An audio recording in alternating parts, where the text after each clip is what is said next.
What did the firefighters learn from Hurricane Katrina? I think in the hurricane, what I learned, I really don't think I can speak for all the firefighters because New York, 800 firemen from New York went down there to help them. 800. And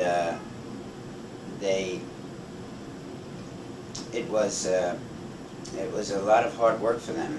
I think they learned that in catastrophes, you need people in charge who know what they're doing, and people who have spent their lives in the emergency services. There were 3 people who I thought were at fault there who did not do a good job.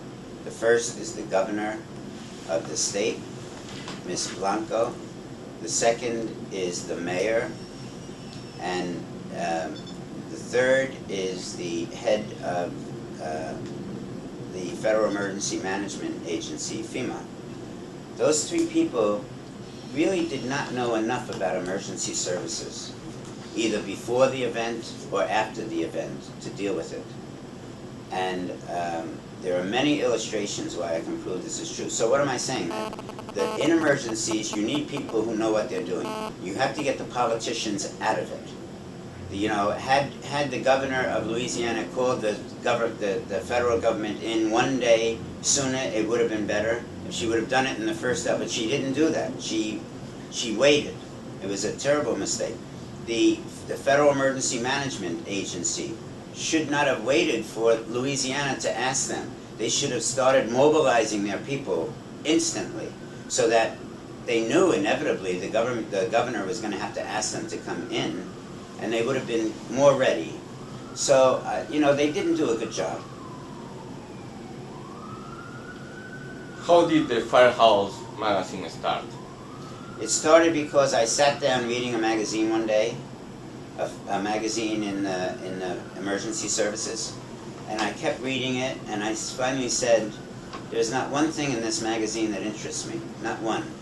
So I put it down, and I thought about it, and I said, I could write a magazine that would interest everybody. And so I wrote a proposal for a magazine. I went to a friend of mine, very wealthy man, and I said, I want to create this magazine. And he said, it's a great idea. Let me raise the money. And we raised a few $1 million and started the magazine. What year? 1975. It's just 30 years old. Why is that if your novel was read in certain languages, there is no version in Spanish, French, or Chinese of Firehouse magazine? It's a very good question, and it's because the people now who own the magazine don't have, in my mind, the wisdom and the foresight to go to those countries and to develop co-publishing deals. You see, if I were owning Firehouse magazine now, I would go to you maybe, or to somebody who's a publisher and who knows this business, and I would have said, look, we'll give you all the information, you'll make the translations, you have a staff of translations, you have your own news reporting staff, so you have all the Hispanic news, and you join them and you use our format, and we'll share the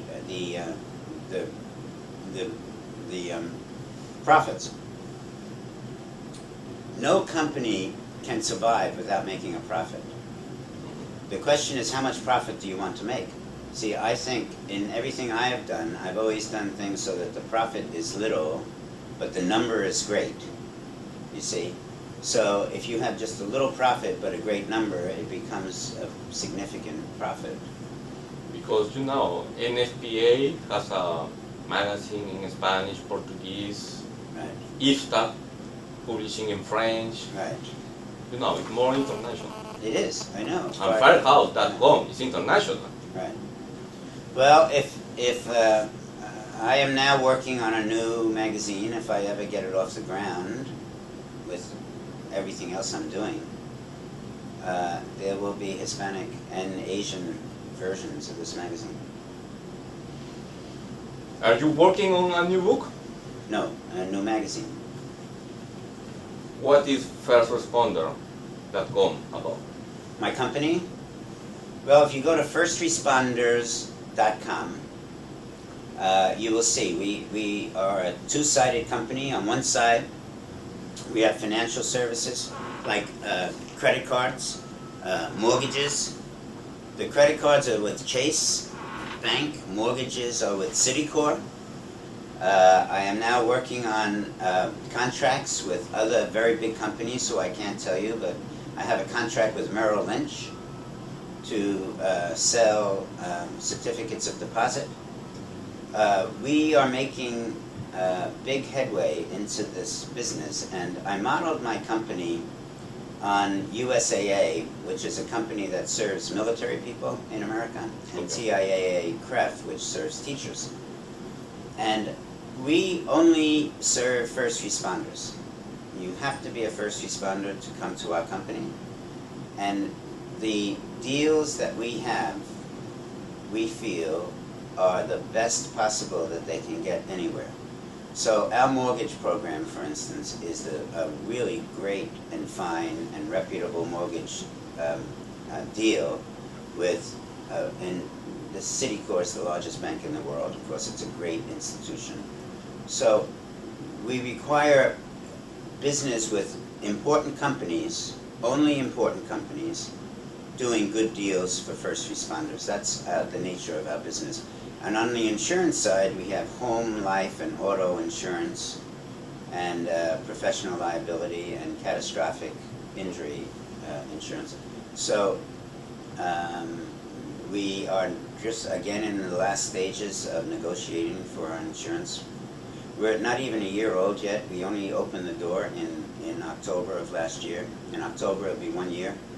It takes a long time to develop contracts with these big companies, because everyone has to do due diligence and a lot of meetings and a lot of investigations and research, and but you know, we're doing very well, and this company will be like Firehouse Magazine. It'll be known all around the world as the company that first responders will go to when they need mortgages or bank loans of any kind, or they need credit cards, or they need investment products for their retirement accounts, or for home, life, and auto insurance. They'll come to us. How would you like to be remembered in future generations? You know, I think that the people in the future will look back and say, goodness, he worked hard anyway. He did a lot of things.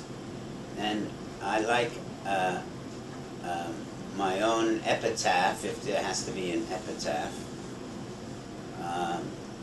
I'm just thinking about the great comedian W.C. Fields, who, when he died, he said, I want on my tombstone to say, I'd rather be in Philadelphia than here. I think that just the fact that that what motivated me in everything I've ever done, and I've had great success, was not personal profit in any way, but so that I tried to make the first responders and the firefighters' lives a little bit better. That's the way I want to remember. Thank you, Mr. Smith. Thank you so much.